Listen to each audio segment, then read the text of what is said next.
Hello guys, magandang araw po sa inyo lahat. Ituturo ko po sa inyo paano maglagay ng ads sa inyong mga video, long video, 8 minutes pataas para pwede nyo lagyan ng ads ang inyong mga video. Kahit ilang ads ang ilagay nyo, pwede. Pero yung 3 minutes, wala po siyang hindi siya malagyan ng maraming ads sa gitna. So dito kayo sa dashboard.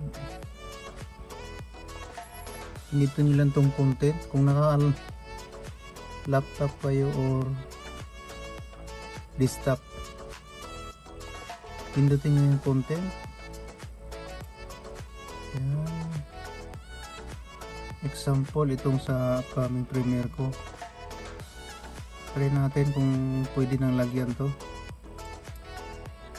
Pindutin nyo lang yung $sign, tapos mapupunta kayo dito sa video monetization. Kapag kayo monetize, yan, naka on, naka green dollar dapat yung anyong $sign. Ibig sabihin pwedeng mamonetize sa inyong video at wala din siyang CPR pag naka green. Kasi pag naka-red yan, mayroong CPR yung video. So sa baba makikita nyo replacement, review, placement. Click nyo yan. So mayroon na pala akong nalagay dyan, advance akong lagay. So pakita ko lang sa inyo paano maglagay yan. Pwede natin i-install nya dito. So mayroon na akong nakalagay dyan. Example dito, lagyan nyo dito. Kailang ma-move nyo lang itong i-drag nyo lang kung saan nyo gusto lagay yung ads. Halimbawa ito, left click nyo lang yan sa mouse. Kung naka-mouse kayo, tapos makikita nyo yan, naka-steady lang siya. So punta kayo dito sa ad break, click nyo yan, left click sa inyong mouse, yan, nandyan na siya, nakalagay na. Tapos punta naman kayo dito sa kung saan yung gusto, i-drag nyo lang itong kulay black na linya, yan, i-click nyo ulit yung mouse nyo, yan, nandyan na, naiwan na siya ha. Yan, yung naiwan na arrow, yan, ito yung mouse ko. Tapos punta naman kayo dito sa ad breaks, click, yan, nandyan na siya. So kapag tapos na kayo maglagay dyan, basta huwag kayong kalimutan, pag naka-mouse kayo, left click, kaliwang mouse, kasi dalawa yan yung right at saka left. Pag naglagay kayo ng ads dito sa left, yan, click nyo. So ito yung mouse ko, igagalaw ko, naiwan na yung gusto nyo ilagay yung ads. Tapos punta kayo, huwag nyo kalimutan mag ad breaks, click, left click pa rin sa mouse dito, yan, ito. Tapos pagkatapos nyo lagyan yan lahat, kahit ilang ads ang ilagay nyo dyan sa inyong video, basta long video lang ha, 8 minutes pataas o kaya live, pwede nyo rin lagyan kung gusto nyo. Tapos huwag kalimutang dito, click yung continue, yan.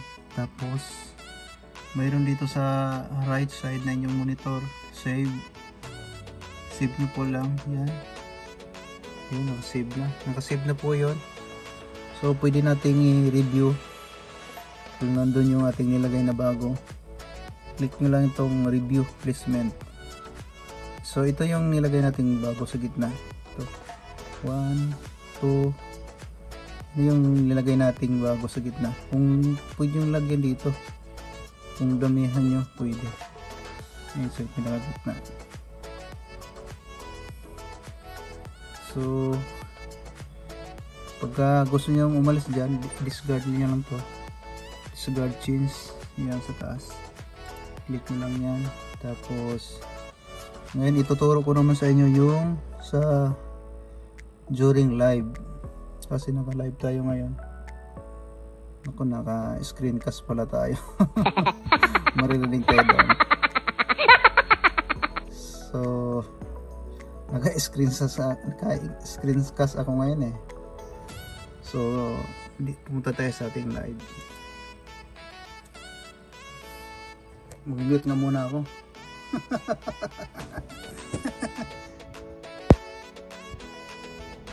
Naka-mute muna ako sa kwan. Naka-screencast pala ako. Nag-mute na ako. Katawa to ngayon. Nagdidibo ako na naka-live pala ako. So dito na tayo sa ating live. Naka-screencast tayo ngayon. Meron na tayong 183 ka 1 minute. Ay, salamat, mataas ang views natin ngayon. Salamat sa mga nakag-video dyan. Shout out dyan kay Princess Magnifico, Kunyang Vlogs, Mindanao TV, and Mercedes SSTV. Yan ang nakita ko kanina. Yan. Ito na, dito na tayo sa live. Sa sa laptop pa rin. Pero naka-live tayo sa cellphone. Yan. Yung cellphone natin. Kasi ang vertical na live sa cellphone lang. So andito na tayo sa kuha ngayon sa ating live. So balik muna tayo para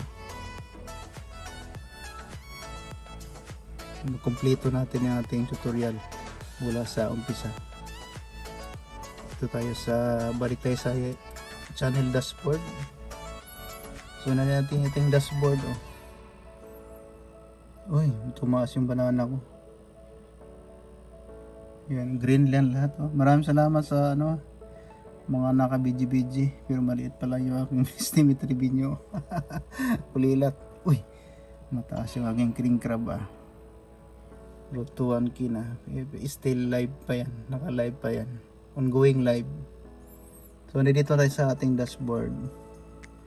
Pindutin nyo lang itong content para ma-check nyo yun sa live nyo. Yan. Piniklik ko na yung ating live.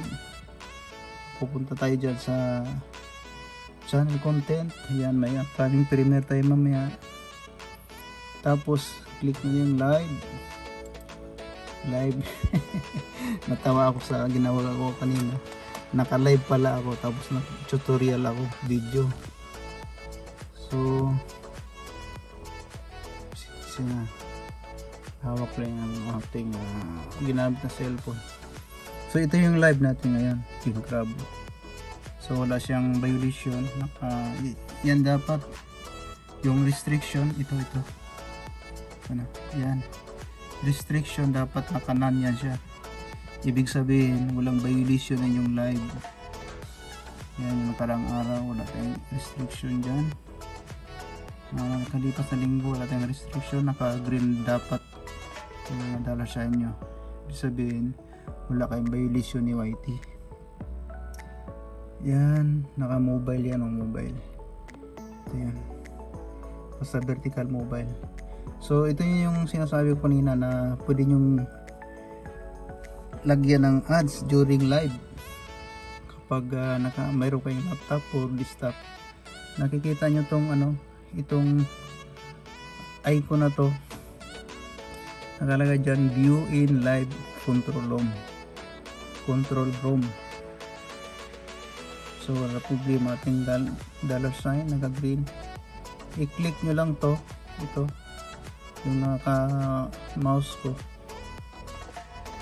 view in live control room, click.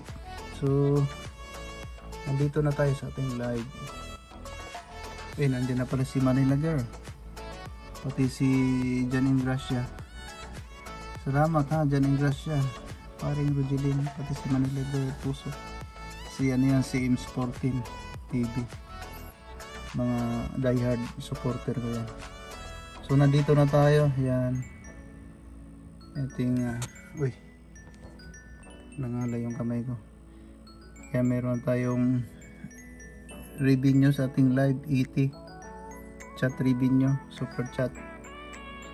So ayan, may views na tayo. Pero nakita natin kanina sa dashboard itong 288 partial pa lang yan. Doon sa dashboard natin kanina naka 700 na. So tataas pa yan. Maraming salamat sa 21 likes. May na tao. So ito yung ibig kong sabihin kanina. 1 hour 30 minutes na tayo. Nakikita nyo itong kuhan. Itong dollar sign. Pwede nyo i-click yan. Kapag i-click nyo yan, mag-i-en ang kalagay yun, insert ad. Click ko yan. Sana malayo yung ibang cellphone ko eh. Papakita ko na sana sa inyo kung mayroong automatic na mag-run ng ads kapag kiniklik ko yan. Try natin i-click. Click natin to. Ayan, ito yung mouse ko. Click na natin. Ayan. May lalabas dito. Add inserted. Kalagay na doon. So, lilingan ako sa cellphone ko. Kung may naggagawa ng ads. O yun na dito. Mayroon dito. Ayan. Ayan. 7 ads. Mayroong gumagana ng ads. Oh. Yan, si John Ingracia. Si Manila Girl. Pisot. Yan oh. Gumagana yung ating tutorial. Ibig sabihin, yan. 7 yung current viewers natin kanina sa cellphone. Ganun din sa laptop. So, hindi ako napahiya sa aking ginawang tutorial na legit na kapag naka-laptop kayo or desktop, pwede nyong maniobrahin yung ads. Gusto kayo mag-insert ng ads, pindutin nyo lang yan, yung darasa na yan. Ito, pinakita ko na sa inyo ganyan kanina, gumana siya doon sa cellphone.